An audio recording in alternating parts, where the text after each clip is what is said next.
Hey guys, welcome back to my show. In this episode, once again, I have a really special guest with me today. Her name is Kenzie Cait. Some of you may know her by her amazing songs. One of her songs is That Girl, which is what I was listening to right before the interview. I mean, that song is a gem. Like, be sure to listen to that. I mean, it's amazing. It's like very girl powery and it's an amazing song to listen to. Anyways, hi Kenzie, how are you today? I'm good. Thanks for having me here. I'm so excited.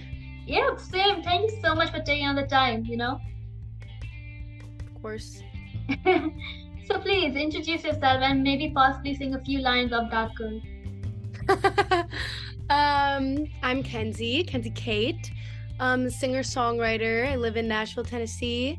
I'm 19. And That Girl, the TikTok clip. And I come right back if you asked me to. I don't want to be that girl that you know will forgive you. That's the little clip. I love it. You sound so good a cappella and with music and without music. Like, wow, just 19 and like being this good is crazy, honestly. Thank you. Yeah, so how's your perspective? Like, I know you've been doing music for quite some time. So how's your perspective on music changed over the years? It's changed a lot. I mean, I grew up doing theater. I started taking vocal lessons when I was in middle school. And I would just, rehearse for the theater auditions. And I always loved music. Obviously, I grew up loving Ariana Grande, Taylor Swift, of course. And I always just admired their songwriting and like the lyric ability. But I was, such a little theater kid. Songwriting was something that I never really thought that like I could do until COVID hit, really, when I was like, and then I was like, okay, I want to try this, I'm going to try writing songs more often and trying to write like every day during quarantine, because what else are you going to do? And that's when I really started being like, okay, like I think this is something that I can kind of do. Like I actually really, really like songwriting. I always loved English class. I weirdly always loved writing essays and like stuff like that. I love reading. So it kind of was just like, I don't know why I never put two and two together. Like I love music, I love theater, I love songs. Let's actually try the songwriting. So yeah, I started writing songs during COVID, and then I think, my music has changed a lot over the years, and especially since I started writing songs. And I think also when I came to college, I went to Belmont for music business, and I saw everybody around me writing songs, and I was like, damn, they're really good. I need to work on this. And then I just, kind of was scary freshman year when you come into a group full of music kids that are like so good, and you get a little bit of like imposter syndrome.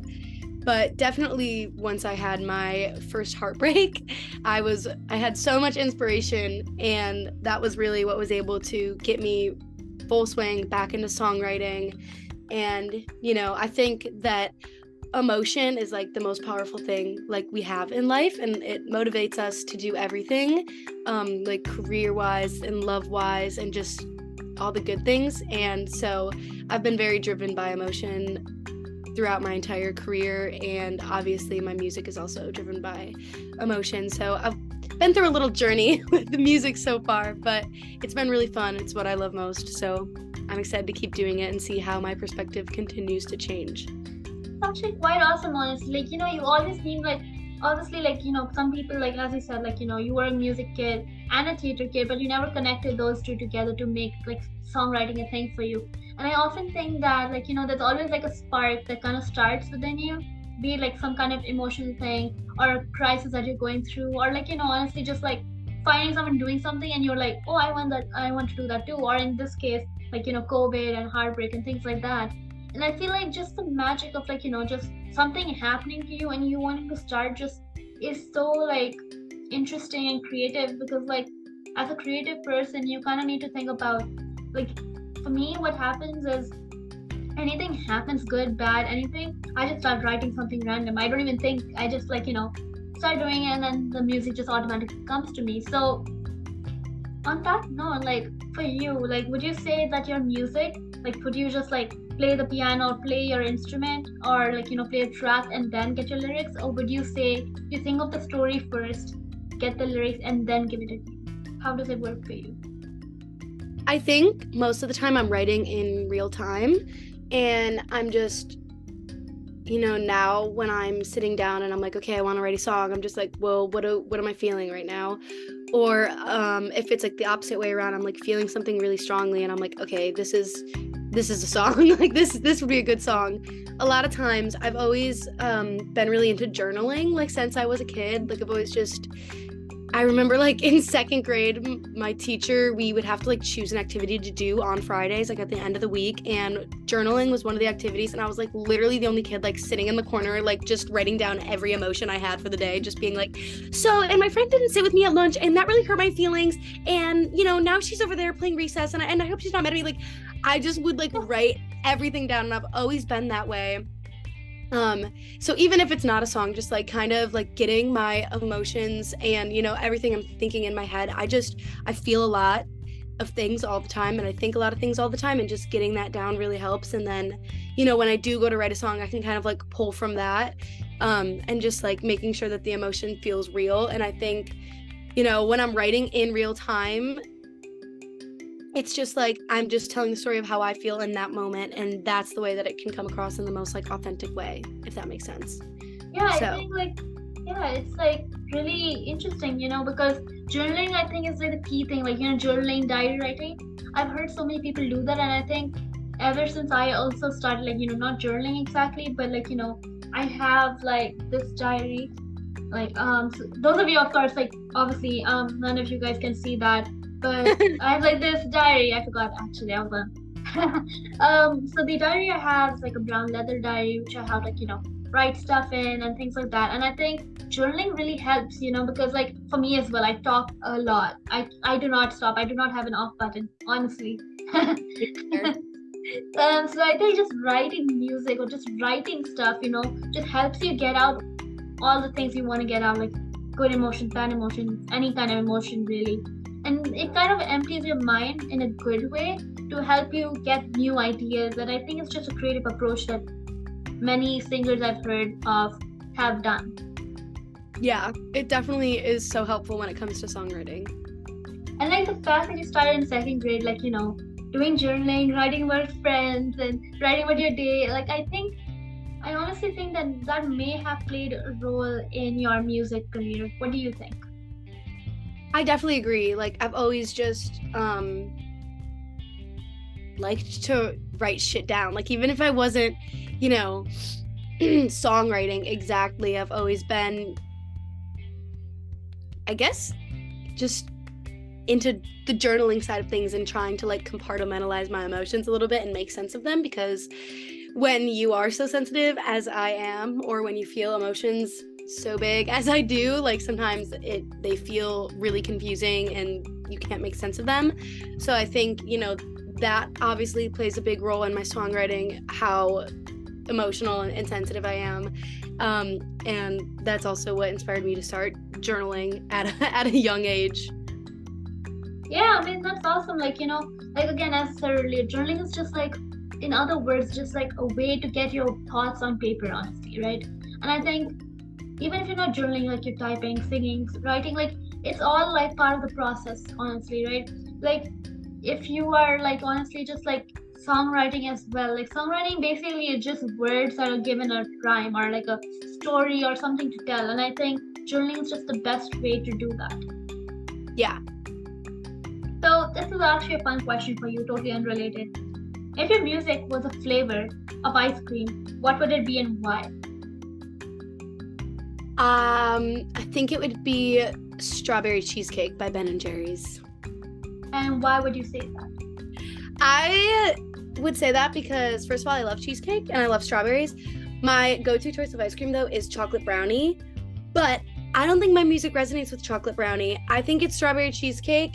Strawberry cheesecake is like, you get that every once in a while when you're like, you really need a pick-me-up. Like, you need something to make you a little happy, but maybe you're crying. Maybe you're like watching a rom-com, crying, eating strawberry cheesecake. I feel like that's the vibe of my music. Like watching the rom-com, you're upset, you're crying, but it feels kind of good. It feels kind of cathartic. that kind of thing. That's why I'm resonating with the strawberry cheesecake. Chocolate brownie is like, that's just fun. Like, oh, let's get a little ice cream, let's get a little chocolate brownie. Like, if you're in your feels, you're heartbroken, you want to go home and rot in bed for 12 hours, you're not going to get chocolate brownie. It's going to stain your sheets, and you're planning on eating it in bed. So strawberry cheesecake is the move, and I feel like that's the same with my music. I actually agree with that. I've heard your music, and I think honestly, That Girl, That Girl is a song that you would want to have strong flavors, lemon sherbet, or a strawberry cheesecake, or bubble gum, the blue ice cream. I forgot what it's called. Or like anything kind of like strong, or kind of like poppy, Yeah. And I totally agree with you. Like for me, my music, at least like what I've released so far, I would say it's more bubblegum-ish, bubblegum pop kind of. Bubblegum pop, yeah.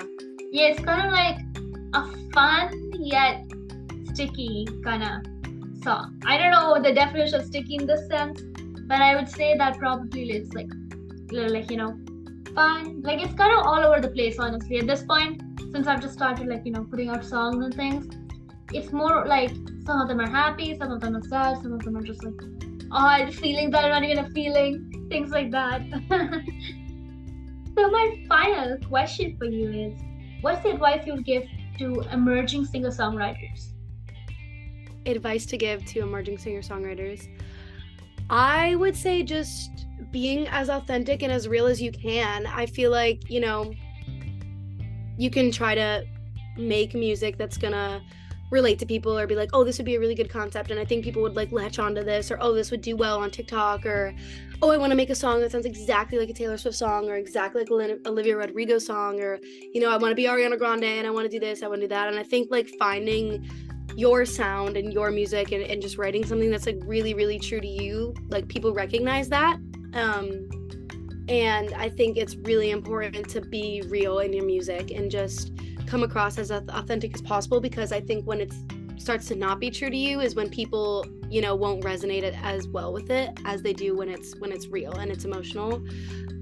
So that's like the best piece of advice I can give, and just sticking with it, because you're never going to be good at anything when you start. I think also just like doing it, like just do it. What do you have to lose?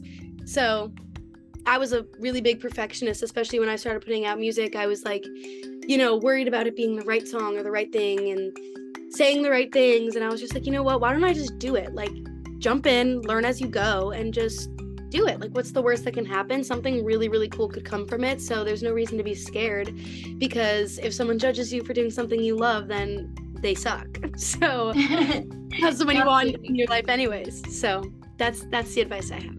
That's honestly really good advice. I think it's really important, be yourself, like as you said, be authentic, and not you kind of don't want to confine yourself to a box where like people think of you as, oh look, that's the girl who sings like this person. You want them to be more of like, oh, that's the person who sang this song and this sounds so cool. Like you want your own kind of like own personality and your own persona, rather than being the wannabe Ariana Grande or the wannabe Olivia Rodrigo. Yeah, exactly. And I think that's just like beautiful advice, because like honestly, like teenagers as well, now teenagers have also started getting into singer-songwriting, and it's kind of like they often think that you have to be someone who already exists. They do not realize that they're good the way they are, and they should just be writing as who they are, rather than acting like someone. Yeah, I mean, again, I had an amazing time chatting with you. Thank you so much for being such a wonderful guest today. Thank you. Thanks for having me on. This was so fun. Thank you so much. Everyone listening to this episode right now, I'll be linking Kenzie Cait's website. Be sure to check her music and follow her on Instagram.